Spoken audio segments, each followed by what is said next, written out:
Hi my dear parents and childrens. நம்ம குட்டி கிட்ஸோட குட்டி ட்ராமா நரகாசுர வதா. இது ஒரு கற்பனை கதை.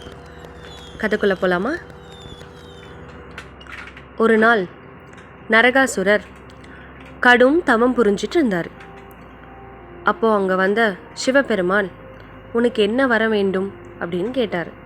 அப்போது நரகாசுரர், எனக்கு சாகா வர வேண்டும்னு கேட்டார்.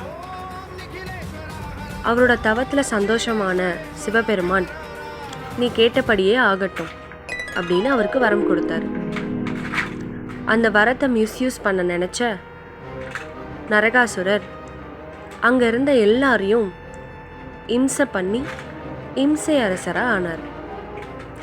எல்லாரையும் இம்சை பண்ணுறது தான் இம்சை அரசரோட வேலை.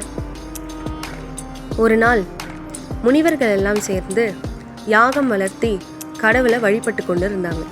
அப்போது அங்கே வந்த நரகாசுரர், என்ன பண்ணுறீங்க அப்படின்னு கேட்டார். அப்போது அந்த முனிவர்கள், நாங்கள் யாகம் வளர்த்தி கடவுளை வணங்குறோம் அப்படின்னு சொன்னாங்க. அப்போது அவர் ரொம்ப ஆக்ரோஷமாக அங்கேருந்து அக்னி குண்டத்தை எட்டி உதச்சி, நான் தான் கடவுள், என்னை வணங்குங்க அப்படின்னு சொன்னார்.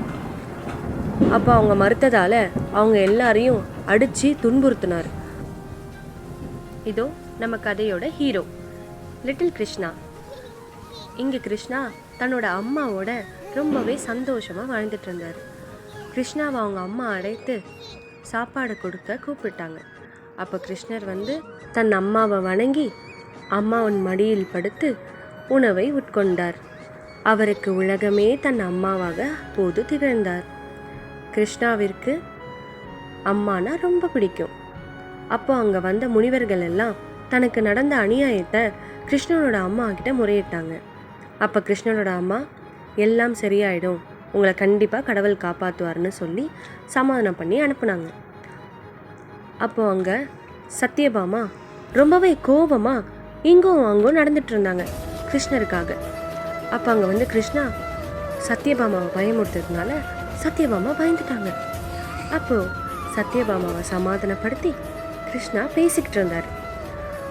சத்யபாமாவும் சமாதானம் ஆனாங்க. 2 பேரும் சந்தோஷமாக பேசினாங்க. அப்போ அவங்க வந்து கிருஷ்ணனோட அம்மா, கிருஷ்ணா கிருஷ்ணா அப்படின்னு கூச்சலிட்டாங்க. அதை கேட்ட கிருஷ்ணாவும், சத்யபாமா எங்கள் அம்மா என்னை கூப்பிடுறாங்க, நான் போயிட்டு வரேன் அப்படின்னு சொன்னார். சத்யபாமாவும் போயிட்டு வாங்க என்று சொல்லி அவரை அனுப்பி வச்சாங்க.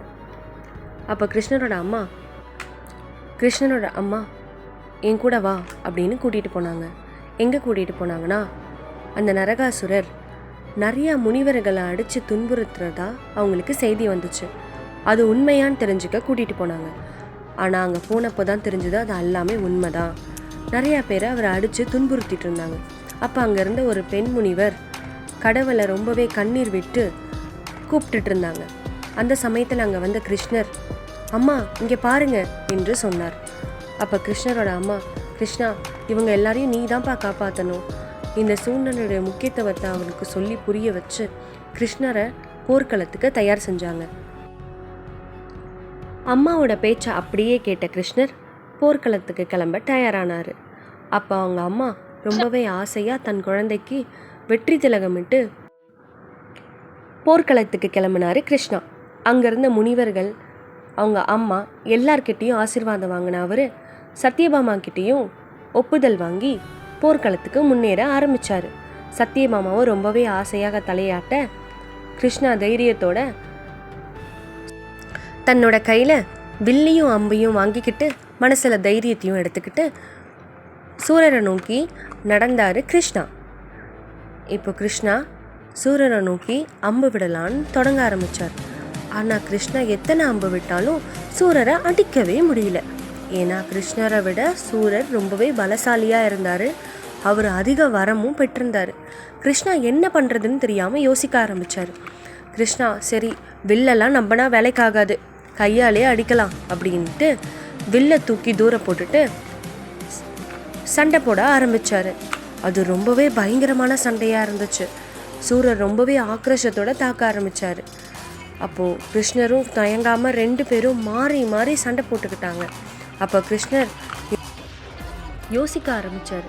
சூரர் நம்மளை தாக்குறாரு, ஆனால் நம்மளால் அவரை திருப்பி அடிக்கவே முடியலையே, அப்போ ஒருவேளை நம்ம அவரால் அடிக்க முடியாதோ, அப்போ என்னவா இருக்குன்னு யோசிச்சுட்டே மயங்கி விழுந்த மாதிரி நடிச்சாரு.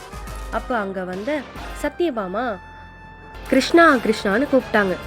அதை கவனித்த கிருஷ்ணர், நம்மளால் அழிக்க முடியாதுன்னா அப்போ ஒருவேளை சத்யபாமாவால் அழிக்க முடியுமோ அப்படின்னு நினச்ச கிருஷ்ணர் சத்யபாமாட்ட பேசி போர்க்களத்துக்கு தயார் செஞ்சார். சத்யபாமாவும் ஒத்துக்கிட்டு நான் போய் சண்டை போடுறதா ஒத்துக்கிட்டாங்க சத்யபாமா. அப்போ கிருஷ்ணர் போர்க்களத்தோட சூட்சமாக எல்லாத்தையும் சொல்லி கொடுத்து சத்யபாமாவை முன்னேறி போக சொன்னார். அந்த சூரனை அழிக்க சொன்னார். சத்யபாமா மனசில் எவ்வளோ பயம் இருந்தாலும் அதை முகத்தில் காட்டாமல் சூரனை பார்த்து புன்னகையாக நகைச்சாங்க. ஆனால் அதை விட அதிகமாக சூரர் சிரிச்சாரு. என்ன பண்ணுறதுன்னு யோசித்த சத்யபாமா முன்னேறி போக ஆரம்பித்தாங்க. அவங்க வில்ல விட ஆரம்பித்தாங்க. ஆனால் சூரர் அதை தடுத்துக்கிட்டே இருந்தார். சத்யபாமா என்ன பண்ணுறதுன்னு யோசிச்சுக்கிட்டே இருந்தாங்க. அப்போ ஒரு வில்ல ரொம்பவே ஆக்ரோஷமாக விட துணிஞ்ச சத்யபாமா விட்டும் பார்த்தாங்க.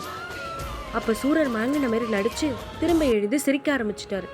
என்ன பண்ணுறதுன்னு சத்யபாமாவுக்கு ஒன்றுமே புரியல. ஒரு நிமிஷம் ஆடி போயிட்டாங்க. அப்போ வில்ல கீழே போட்டுட்டு கையை மேலே உயர்த்தி, சிவபெருமானே என்னை காப்பாத்துங்க அப்படின்னு கூப்பிட்டாங்க. அவங்க குரலுக்கு சிவபெருமான் உடனே அங்கே அவதரிச்சு இடத்தையே உண்டு இல்லைன்னு பண்ணிட்டாரு.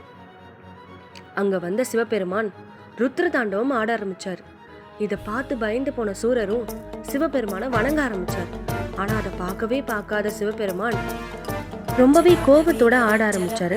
சிவபெருமான் அவர் இருந்த ஆக்ரோஷத்துக்கு அந்த இடமே எரிஞ்சு போயிருக்கு. அந்த அளவுக்கு ஆக்ரோஷமா ஆட ஆரம்பிச்சார். அதை பார்த்து பயந்து போய் நின்றுட்டு இருந்த சத்யபாமாவும் சூரரும் என்ன செய்யறதுன்னு புரியாம பயத்தோடயே நின்றுட்டு இருந்தாங்க. ஆனா சிவபெருமானும் ரொம்பவே ஆக்ரோஷமான ருத்ர தாண்டவம் ஆடி அவர் கையில இருந்த திருசூலத்தை சத்யபாமா கையில கொடுத்தாரு. சத்யபாமாவுக்கு ஆசீர்வாதமும் கொடுத்தாரு. சத்யபாமாவை இப்போ முன்னேறி போய் சூரனை அழிக்கவும் சொன்னாரு. சத்யபாமாவும் தைரியத்தை வர வச்சுக்கிட்டு சூரரை பார்த்து சிரிச்சுக்கிட்டே முன்னேறினாங்க. சூரரையும் சம்ஹாரம் செய்ய ஆரம்பிச்சாங்க. சூரர் வேண்டாம் வேண்டாம் கதற ஆரம்பிச்சாரு சூரர். ஆனா அதை கொஞ்சமும் பொருட்படுத்தாத சத்யபாமா தன்னோட கையில இருந்த திருசூலத்தால சூரரை கொன்னாங்க. அந்த இடமே கருப்பு நிறமா மாற ஆரம்பிச்சது. அங்கும் இங்கும் வௌவால் பறந்துச்சு. இப்போ தன்னோட சாந்தி நிலைக்கு திரும்பின சத்யபாமா சிவபெருமானுக்கு நன்றி சொன்னாங்க. அங்கிருந்த எல்லாரும் சிவபெருமானை வணங்க ஆரம்பிச்சாங்க. இந்த கதை மூலமா கடவுள் நம்மளுக்கு என்ன சொல்ல வர்றாருன்னா, கடவுளால உருவாக்கவும் முடியும், அழிக்கவும் முடியும். அதனால நம்ம எந்த உயிரினத்துக்குமே தீங்கு விளைவிக்காம எல்லோரோடையும் சேர்ந்து மகிழ்ச்சியாக இருக்கணும். இந்த தீபாவளியை புத்தாடைகள் அணிஞ்சு சந்தோஷமாக கொண்டாடுங்கள்.